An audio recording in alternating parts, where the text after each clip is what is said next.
right, welcome back to Morning Joy, where truth matters. I'm your host, Keith Downey, and we have Debbie Georgianni and Adam Bly with The Next Right Thing.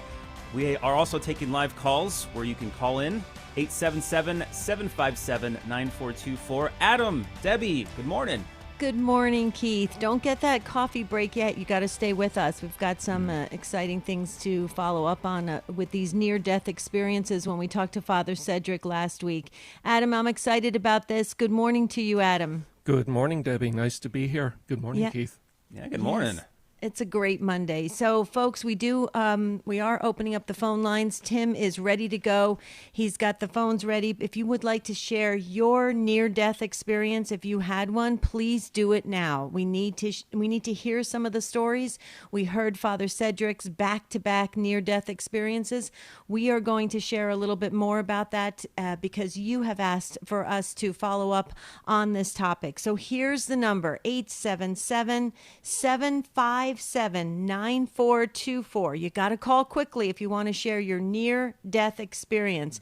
Pull over safely to the side of the road. Make your call, 877-757-9424. And Adam, I'll let you start because it was an exciting experience with Father Cedric as he was recalling what happened to him back to back when he was young. And it really ushered him into becoming a priest. Yeah, I found the discussion fascinating. And, you know, one of the big things, there's so much to say about this topic, but one of the big things that you hear is that there is a very dramatic and lasting change in the person's life after they've had a real near-death experience. So, and it's, you know, described in a positive terms of, you know, losing that kind of, you know, fixation on money and wealth and achievement and focusing more on love and helping others. You see that across these stories. And with him, you know, wow, he was kind of coming back to the church, but he was a fallen away Catholic. He was a young man. He had these experiences and he made a dramatic shift. He became a priest and he's been running after that goal of ministering, evangelizing, preaching for all these years. So very dramatic change. And you know, we got a treat there because he got to describe what it was like for him, his experience. He wasn't in the beatific vision. He wasn't allowed to see God, but he was in the presence of God. Mm-hmm. And so, you know, if people didn't hear those segments, I would say it'd be interesting to go back and listen to the recordings because I've listened to a lot of near-death experiences, Deb, and that was the most direct experience of God I've heard anybody describe. You know, I've heard people describe a sense of peace and love, you know, an encounter with Jesus, but he was describing Jesus taking him to the Father and kind of being on the edge of the beatific vision. And that's the only time in all the years where I've, you know, looked into this on the side that I've ever heard that. It was beautiful.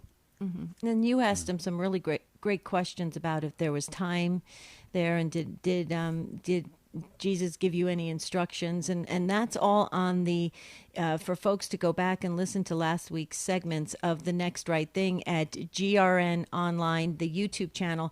And Keith, we wanted you to stay with us because this is fascinating to have a follow-up discussion on it. And I'm curious, have either of you experienced a near-death encounter? I mean, it depends on what you mean. Like nothing at all similar to what Father Cedric experienced. And that's the thing he said that really struck me and made me feel a little bit better about that, because he mentioned just because you haven't had a near-death experience kind of similar to that doesn't mean you aren't special. And I'm like, okay, good. I can live with that. I don't necessarily need a near-death experience, but if I did, or if I didn't, you know, that's still okay with me.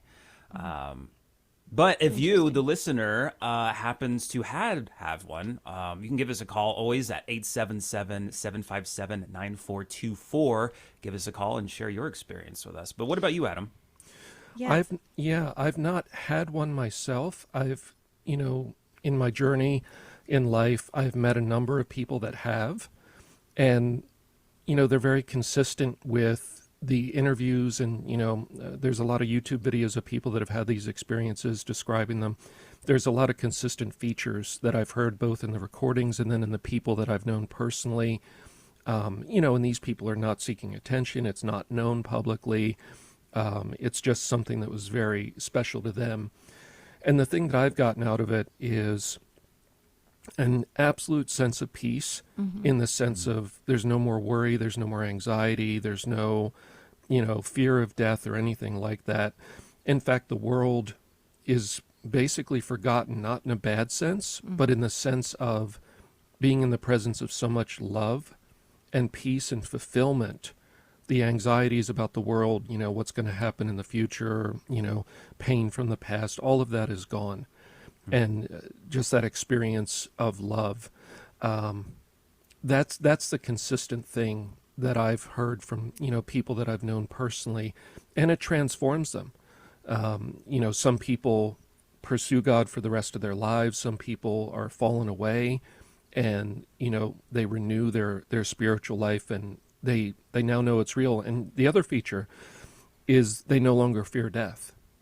It's not that they want to die, but they don't fear it because they know with a surety what lies beyond death, and that is, that experience of God, which, and honestly, I've heard from some people that they long for the day that they can go home.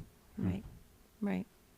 Well, and I'd like to affirm what Adam is saying in Keith and Adam and all of our listening audience this morning. If you have a near-death experience that you'd like to share, please go quickly to the phones. We are live today. The phones are open, ready to hear from you, because this is a group effort, folks. The Morning Joy program is for all of us to participate. That's why we have the trivia questions, everybody to interact with each other. This is how the body of Christ works.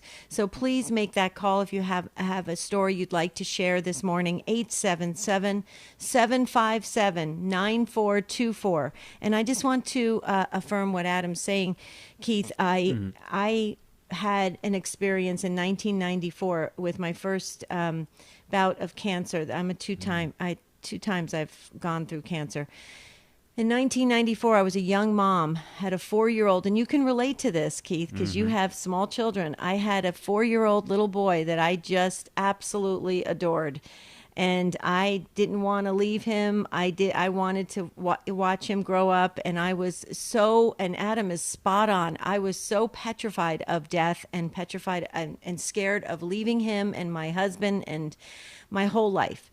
And the Lord allowed me to experience something that every time I think about it, I well up in tears, and I can feel myself right back there when it happened. And it was so extraordinary. No words can describe what it felt like. It was amazing, absolutely amazing. I didn't go through a tunnel, just like Father Cedric said. He didn't go through a tunnel.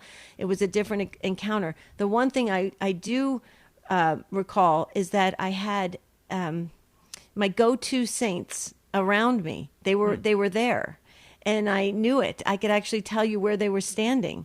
It was amazing. And so, but the whole time that I went through this, it's kind of funny now. My son is 34 years old, and I kind of joke about it. I never thought about him. The whole time I was going through this experience, I never thought of my 4-year-old little boy. Never. And after that, I never had a fear of death after that. It's exactly what Adam's talking about. I think the Lord allowed me to experience it because I was so scared. I was so paralyzed about leaving this earth at a young age with a small child, left behind. And then he allowed me to experience that, to say, you got to stop this, because you're not going to go forward if you have that tremendous fear. And so I'm so grateful to God that I had experienced that. But I will tell you, I agree with Adam. I don't have a fear of death, and I look forward to that day because it's so incredible. Now, do I want to still stay here? Of course. On this side of the veil, you can work off all the problems that you have, so you spend less time in purgatory. So I think that's awesome. However, I look forward to the day that I can hopefully, God willing, just step over into eternal life. So it's very interesting, and I wish others would pick up the phone and share their stories, because we have so many. Oh, a lot of the details are similar. And Father Cedric's from last week, when he was talking about certain details, Adam and Keith, I was saying, oh yeah, I remember that. It's so interesting.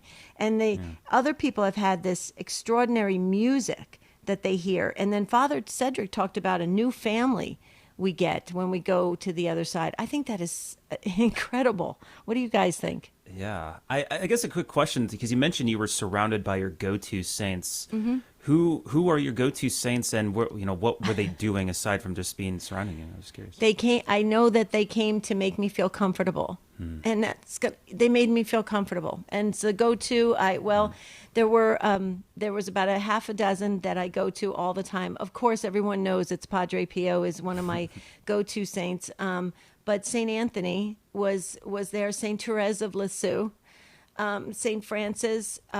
It goes on, and I can see where they were. Right now, if I close my eyes, I can tell you where they were standing. Saint Anthony was right to the right of me.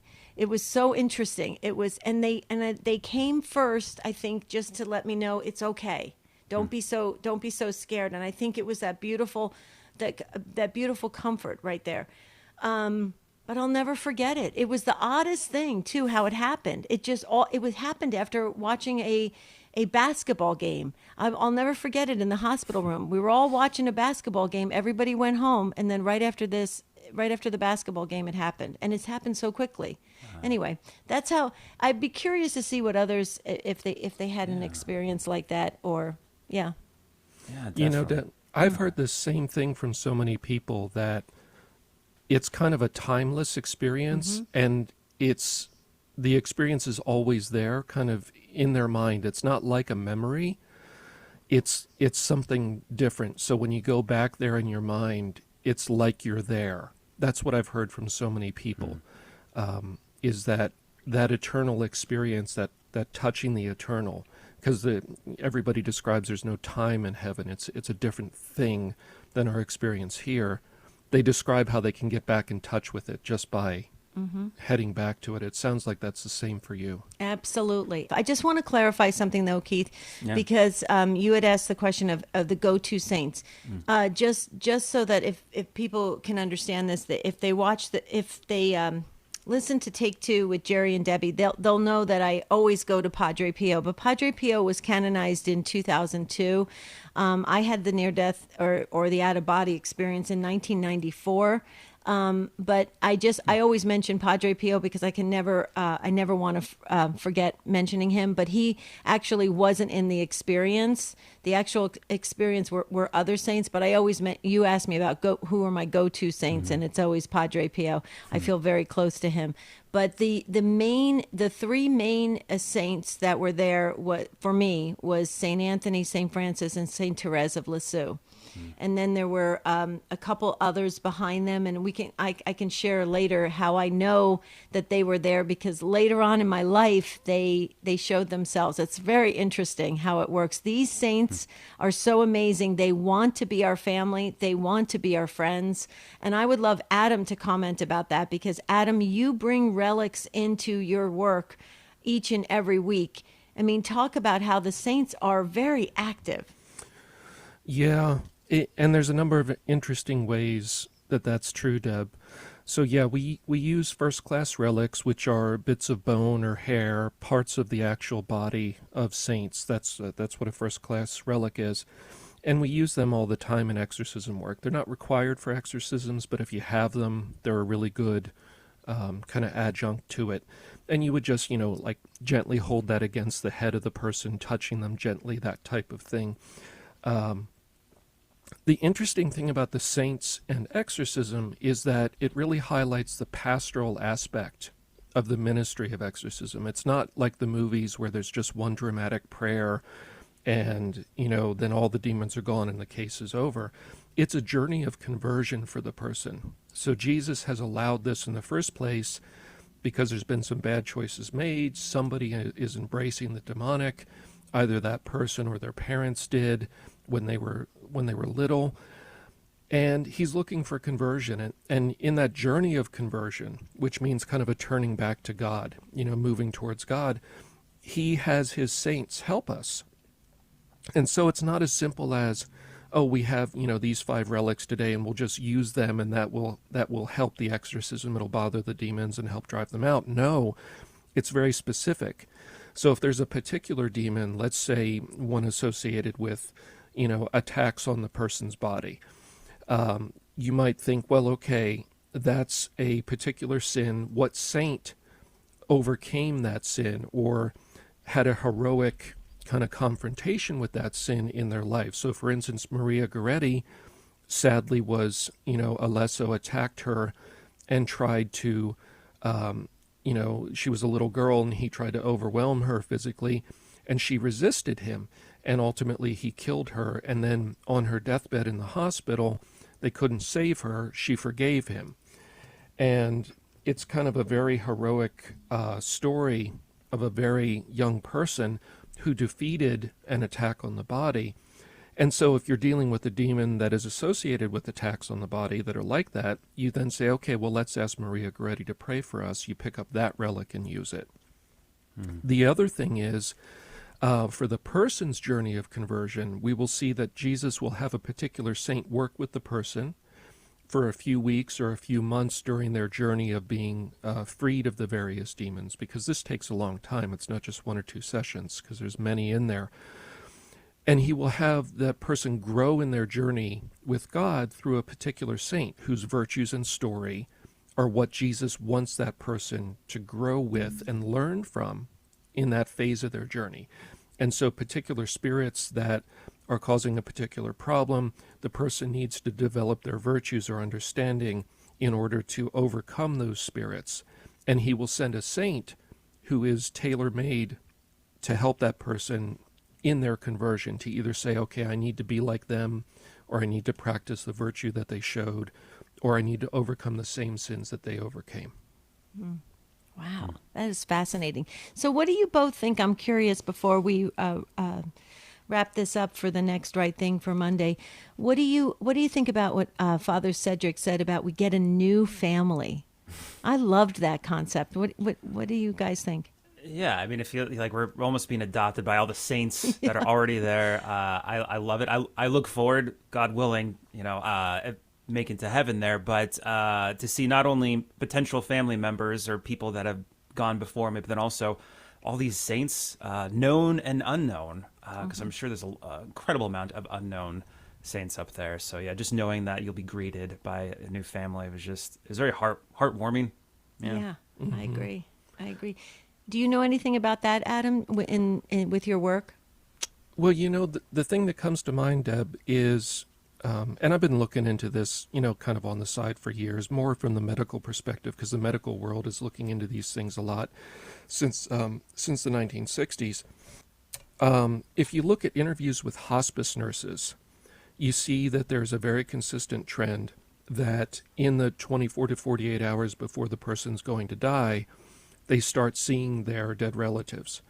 And in a very peaceful way, in a very kind of sober and reasonable way. It's not that the medication's just making them hallucinate or something. They're very cogent about it. And, I've seen many interviews with hospice nurses, and they'll say that even though the person medically seems fine, they know they're about to die because they say, well, my mom is here, my father's here, my grandmother is here. And they will have conversations with them in the room. Right. Nobody's there. But they're very reasonable sounding conversations. You can only hear their side of it, of course. And so there's an interesting aspect where the family that they're familiar with that's on the other side seems to come to people, and that seems to be a very consistent feature of the dying process. And then, the new family, which is the larger family, right? The heavenly banquet in the beatific vision, the angels, the saints, in addition to our loved ones that are hopefully there also. So it's beautiful. And then of course we all want to meet Jesus, right? Right. We all want to experience him. We experience him in a particular way in the Eucharist and in various ways in our lives, depending on what he gives us in terms of the graces. But boy, to meet him, Yeah. Amazing. Yeah. Well, I just want to confirm a second thing that you just said. That's exactly what happened with my mom when she passed. My mom saw we believe she saw her brother, who was a priest. I asked her, I said, Mom, who is that? And who are you talking to? And she said, a priest. And I said, is it your brother? And she said, yes. And I said, go, Mom, it's your brother. And she took off. She literally went. And it was the cutest thing because it was his baby sister. He was always in charge of taking care of her, and it's so beautiful that he came for her, and she was one of 5 children, and it's beautiful that her brother, the priest, came and got his little baby sister. So that was very sweet. But Keith, we just Adam and I just wanted to share that this Saturday on the Spirit World, we're going to be talking about Lenten practices and getting ready for Lent. And we just want to encourage our listeners to tune in this Saturday. This past Saturday that we did the show, we had a lot of comments online. So it was wonderful. It was really a beautiful experience. And we're hoping to journey together in this Lenten experience in a really deep, beyond meaningful way, just because Lent is meaningful, but we want to go even deeper. So that's at 10 a.m. Central, 11 a.m. Eastern this Saturday. Right, Adam? Mm-hmm. Yeah. I'm looking forward to it, Deb. I know Lent, for a lot of people, it's kind of a difficult season in the liturgical year, but it is a season of transformation. And we're going to try to help people, make it a season of transformation in a good sense. We try to do exercises for Advent every year leading up to Christmas, and we're going to try to do some good transformational work, all of us, this Lent. And as you say, always go deeper. Conversion never ends. Yep. So thank you, Keith. Yeah, thank you, Debbie Georgiani and Adam Bly with The Next Right Thing. Yeah, don't be caught off guard this Lent. It's 9 days away. Let's prepare and make it a good Lent. But on the other side of this break, we're going to have Mondays with Monsignor Charles Pope giving us some wisdom. So we'll see you after this break. You're listening to Morning Joy, where truth matters.